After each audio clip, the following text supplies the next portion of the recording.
Pulau Tengkorak yang letaknya 200 meter dari perairan Kampung Ketil, Pengkalan Kubur Tumpat, Kelantan, sering dianggap oleh sesetengah pihak sebagai sebuah pulau puaka dan bermisteri, dan pulau berkenaan dikatakan menjadi tempat persinggahan kumpulan Lanun pada tahun 1969 dulu.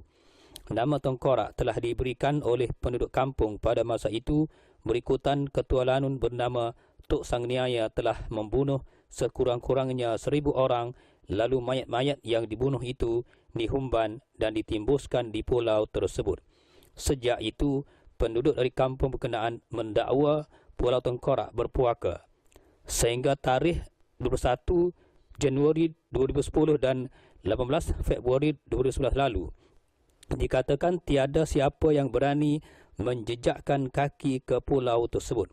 Banyak kejadian aneh yang didakwa oleh segelintir penduduk dari kampung berkenaan menyatakan jika dilihat dari jauh, bentuk pulau itu seperti seekor buaya dan pada masa-masa tertentu seolah-olah kelihatan seperti seekor buaya sedang melibaskan ekornya.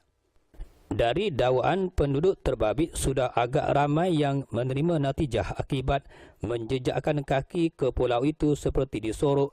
Ada yang mendengar suara binatang buas seperti harimau dan beruang, sedangkan jika dilihat bentuk pulau tersebut yang dikelilingi air laut, mustahil wujudnya binatang buas. Seorang penduduk, Zakaria Muhammad, memberitahu penulis salah seorang penduduk dari kampungnya yang mencari lokan di perairan pulau tersebut akhirnya tersesat kerana lokan yang dicarinya semakin banyak sehingga mangsa terlupa jalan pulang kerana telah terlalu jauh ke tengah pulau.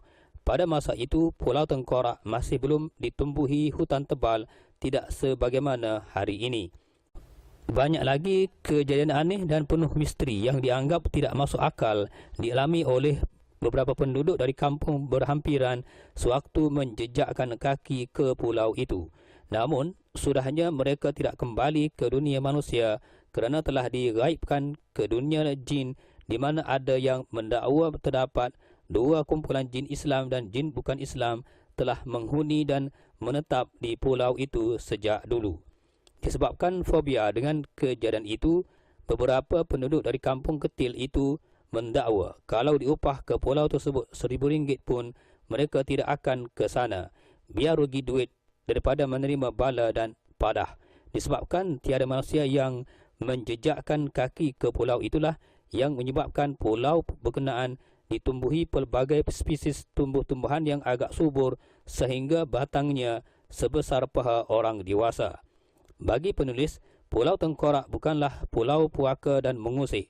Itu sekadar ketakutan dan fobia yang dialami oleh penduduk dari kampung terbabit. Malahan beberapa media cetak dan elektronik sebelum ini pernah menyiarkan artikel dan dokumentari tentang Pulau Tengkorak. Mereka merakam foto dan video dari jarak jauh, iaitu dari perairan kampung Ketil, tetapi tidak pernah cuba memasuki pulau tersebut kerana takut dan kecut perut disebabkan dakwaan berkenaan. Justru disebabkan ingin mencabar ketakutan dan fobia yang dialami banyak pihak tentang puaka Pulau Tengkorak. Pada 22 Januari 2010 yang lalu, peserta kami yang terdiri daripada Azmi Muhammad Saleh, Aziz Haji Daud atau Abang Aziz, Anis Sabirin bin Azmi, anak keempat penulis, serta Muhammad Nasiruddin Muhammad Nur atau Din, telah melakukan ekspedisi Pulau Tengkorak pertama memasuki pulau tersebut. Ketika di pulau itu, kami juga sempat berkomunikasi dengan penghuni gaib di pulau itu, yang mana salah seorang ketuanya berketayak putih sedang memberi makan 500 ekor biri-biri yang diternaknya, manakala penjaga pulau tersebut tidak berbaju dengan mengenakan seluar jeans lusuh seperti seorang tukang kebun. Kami ekspedisi ke pulau itu hanya sehari sahaja dan kami berangkat pulang pada pukul 6.30 petang pada hari yang sama. Tetapi tiada apa yang berlaku dan cuba mengganggu kami. Sedangkan sebelum kami bertolak ke pulau tersebut dengan sebuah bot sejauh 200 meter, kami dimomokkan dengan pelbagai cerita untuk menghalang penulis dan peserta ekspedisi kami dari menjejakkan kaki ke pulau itu, bimbang natijah buruk yang bakal berlaku. Sudahnya kami pulang dengan selamat dan penuh kepuasan. Paling menarik buat kami, makhluk halus yang memakai ketayak putih itu pula meminta kami datang lagi pada masa-masa yang akan datang. Dengan itu, sebagai menyahut pelawaan lelaki berketayak putih berstatus haji dari kumpulan jin Islam itu, pada 18 Februari 2011 lalu, kami melakukan ekspedisi Pulau Tengkorak kedua dengan tujuan bermalam di pulau itu. Untuk ekspedisi kali kedua ini, penulis selaku ketua ekspedisi telah membawa 11 peserta lain. Kami berempat, Azmi Muhammad Saleh, Aziz Haji Daud atau Abang Aziz, Faizal Mat Ali dan Anis Sabir bin Azmi, iaitu anak keempat penulis, begitu terja untuk ke pulau itu. Sementara 8 peserta lain sekadar ingin melayarkan hobi untuk memancing di pulau itu yang terdiri daripada Wan Ibrahim, Wan Ismail, Khairuddin Hassam, Mahazam Daud, Muhammad Naziz Ismail, Muhammad Suhaimi Muhammad Ahmad, Rashid Mat Hussein, Abdullah Ali dan Muhammad Zulkifli Zainal Abidin, yakni rakan Anis Sabirin. Sebelum berangkat ke pulau tersebut, kami berempat melakukan beberapa kaedah wasilah. Ini kerana dari pandangan kami, penghuni gaib di pulau tersebut sedang mengamuk pada hari tersebut dan tentunya suasananya agak keras, tidak sebagaimana ekspedisi kali pertama dulu. Dengan itu, pada tarikh 18 Februari 2011 lalu, kami bertolak dari Kota Baru jam 10.45 pagi dan setibanya kami di jeti Kampung Ketil, Pangkalan Kubur Tumpat, Kelantan. Kami mula bertolak dengan sebuah bot memuatkan 12 peserta ekspedisi. Kami sampai di perairan Pulau Tengkorak tepat jam 12 tengah hari. Sebelum memasuki pulau, kami berempat sekali lagi melakukan kaedah wasilah untuk mengesan dan mengelak daripada gangguan. Setelah selesai, kami mula membuat laluan dengan mencantas dan menebang pokok-pokok yang menghalang laluan berbekalkan parang dan golok yang dibawa bersama. Anis Sabirin, anak keempat penulis yang mendahului peserta lain dalam aktiviti membersihkan dan membuat laluan, memberitahu penulis, ketika beliau sedang asyik memotong batang pokok yang menghalang laluannya, dengan tiba-tiba jalan yang kelihatan jelas sebelumnya dengan tiba-tiba gaib, yakni hilang, dan beliau tidak dapat melihat ke arah hadapan. Untuk itu beliau kemudiannya membaca Qul huwallah sebanyak 40 kali, barulah laluan yang gaib itu dapat dilihat kembali. Tetapi tidak habis setakat itu sahaja apabila beliau diberitahu oleh seorang makhluk halus bersuara lelaki supaya pokok yang ditebang itu dibuat ala kadar sahaja. Namun Anis Sabirin tidak mempedulikan suara arahan itu dan kerana itu makhluk halus tersebut tidak lagi mengganggunya. Ketika melakukan aktiviti membersihkan laluan ke perut pulau itu banyak peluh mengalir dan tenaga semakin berkurangan disebabkan perlu memotong akar dan batang pokok sebesar paha orang dewasa yang tumbuh subur di pulau Tengkorak itu. Sehinggalah kami memilih tempat untuk mendirikan khemah dan markas. Kami meneruskan aktiviti berkenaan. Bimbangkan kehabisan tenaga dan bekalan air masak berkurangan, penulis meminta peserta yang melakukan kerja itu dibuat secara giliran, tidak sebagaimana sebelumnya.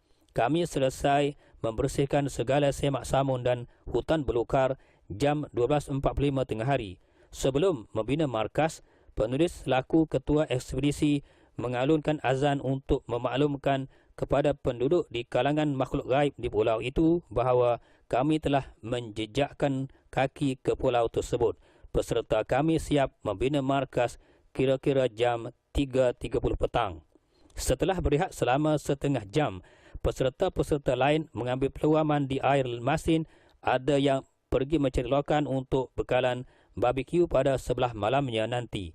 Penulis yang telah selesai mandi air masin dan solat zuhur cuba untuk baring beberapa ketika dalam markas yang kami namakan Markas Abjad Kelantan untuk tujuan melepaskan kepenatan sejak dari tadi lagi.